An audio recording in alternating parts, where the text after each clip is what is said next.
साथियों, आज हम आपके सामने भारत के स्वतंत्रता संग्राम के कुछ अमर नायकों के जीवन से प्रेरित 16 नाटक प्रस्तुत कर रहे हैं। इन कहानियों में सिर्फ शब्दों का बल नहीं, बल्कि उन वीरों का साहस, त्याग और देशभक्ति समाई हुई है, जो हमारे हृदय में हमेशा जीवित रहेगी। मैं सरोजनी नायडू। लोग मुझे भारत कोकिला कहते हैं, क्योंकि मेरे गीत इस देश की आवाज है। मेरे शब्द, मेरी कविता सिर्फ एक कला नहीं थी, ये स्वतंत्रता के संकेत थे। मैं कहती थी, उठो, जागो, अपने भारत को पहचानो।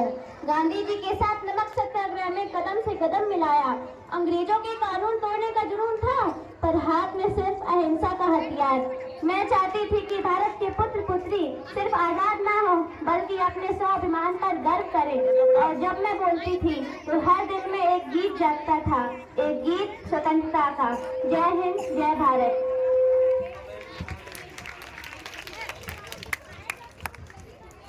कलम के सिपाही कलाम, मैं मौलाना अबुल कलाम, भारत का एक निस्तावन सिपाही, एक क्रांतिकारी, एक शिक्षक। मेरे लिए आजादी सिर्फ राजनीति का मामला नहीं, बल्कि हर नागरिक का जन्मसिद्ध अधिकार था।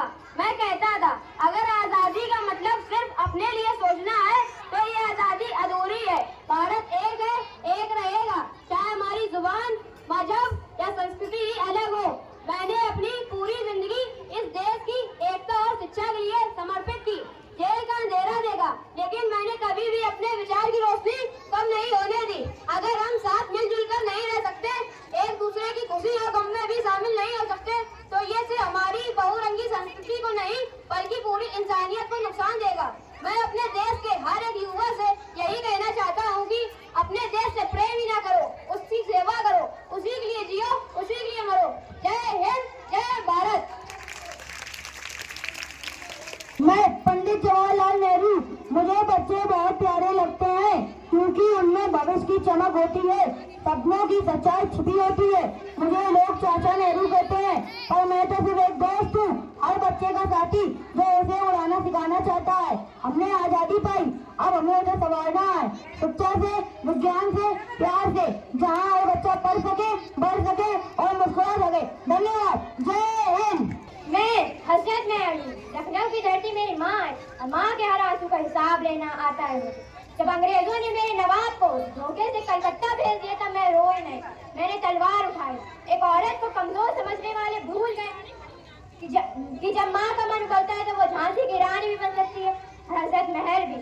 मैं अपने सिपाहियों के साथ लड़ी।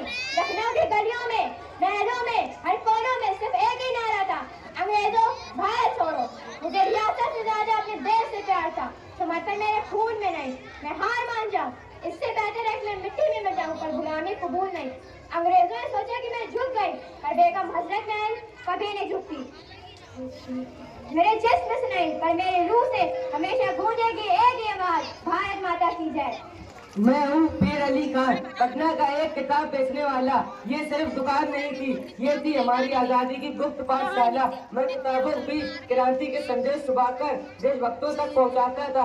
मैं एक गुप्त वीर था, अंग्रेजों की नजर में सिर्फ एक दुकानदार, लेकिन मेरे दिलों में बस एक ही सपना था, अपना देश आजाद कराना। 1857 में जब क्रांति की आग बढ़ी तो मैं मैदान में उतर आया। अंग्रेजों ने मुझे पकड़ लिया और बहुत यातनाएं दी, लेकिन मैंने खुद भी अपने साथियों का नाम नहीं बताया। फांसी के फंदे पर चलते समय मेरी आखिरी आवाज थी, मौत कबूल है, लेकिन किसी गुलामी कभी नहीं। जय हिंद, जय भारत। मैं भगत सिंह। लोग कहते हैं मैं क्रांतिकारी हूँ, लेकिन मैं सिर्फ वो बेटा हूँ जो माँ भारत के पैरों में अपना सब कुछ समर्पित कर दे। इनकलाब जिंदाबाद ये सिर्फ नारा नहीं है, ये उस सपने की आवाज है जहाँ भारत आजाद हो, जहाँ मजहब नहीं इंसानियत की जीत हो।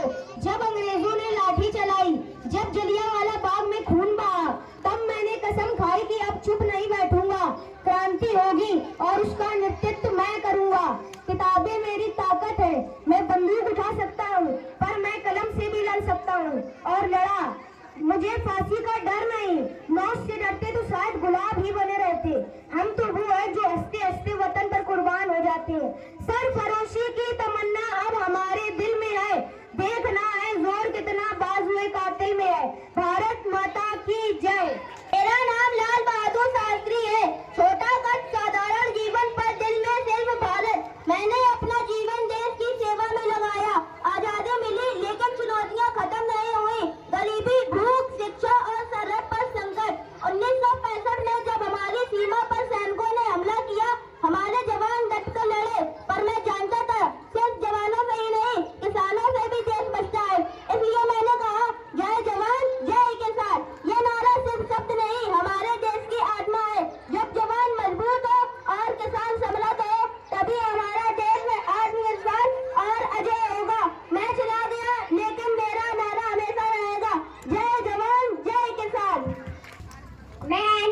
इंटेलिजेंट हूँ, जन्म से अंग्रेज पर आत्मा से एक सच्ची भारतीय। जब मैंने देखा कि मेरा भारत देश अपने ही लोगों से दूर किया जा रहा है तो मेरी अंतरात्मा चीख उठी, क्या ये वही भारत नहीं है जहाँ से वेदों ने जन्म लिया? क्या ये वही धरती नहीं है जहाँ से पूरी दुनिया ने ज्ञान पाया? मैंने निश्चय किया, मैं देश के लिए जीऊंगी और इसके स्वराज के लिए लड़ूंगी। मैंने बनारस में सेंट्रल हिंदू कॉलेज की स्थापना की। मेरा नारा था, भारत भारतीयों का है। 1917 में मैं बनी भारतीय राष्ट्रीय कांग्रेस की पहली महिला अध्यक्ष, वो भी विदेशी होते हुए, क्योंकि भले ही मेरा परीक्षाओं से भरा था। मेरे पति मोहनदास, जिन्हें आप बाबू के नाम से जानते हैं, जब स्वतंत्रता की लड़ाई में कूद पड़े तो मैं भी पीछे नहीं रही। चंपारण सत्याग्रह हो या असहयोग आंदोलन, मैं हर मोर्चे पर उनके साथ थी।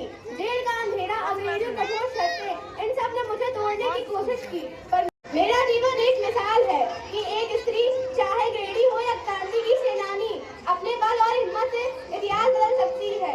जय हिंद, जय भारत।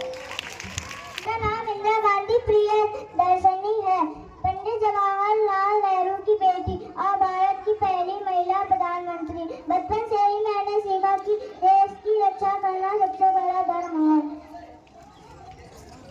1971 में भारत ने युद्ध जीतकर बांग्लादेश को जन्म दिया। मेरे लिए देश की एकता और सम्मान सबसे ऊपर था, लेकिन मेरा सपना आज भी जीवित है। धन्यवाद। जय हिंद, जय भारत। मैं मोहनदास करमचंद गांधी, लोग मुझे बापू कहते हैं। जब मैं छोटा था तब हमारे देश पर अंग्रेजों का राज था। हम अपने ही देश में गुलाम थे, लेकिन मैंने कहा हम हिंसा से नहीं बल्कि शांति और प्रेम से लड़ेंगे। मैंने नमक सत्याग्रह किया, चरखा चलाया और लोगों को स्वदेशी अपनाने को कहा। मेरे लिए आजादी का मतलब था सबको बराबरी का अधिकार मिले।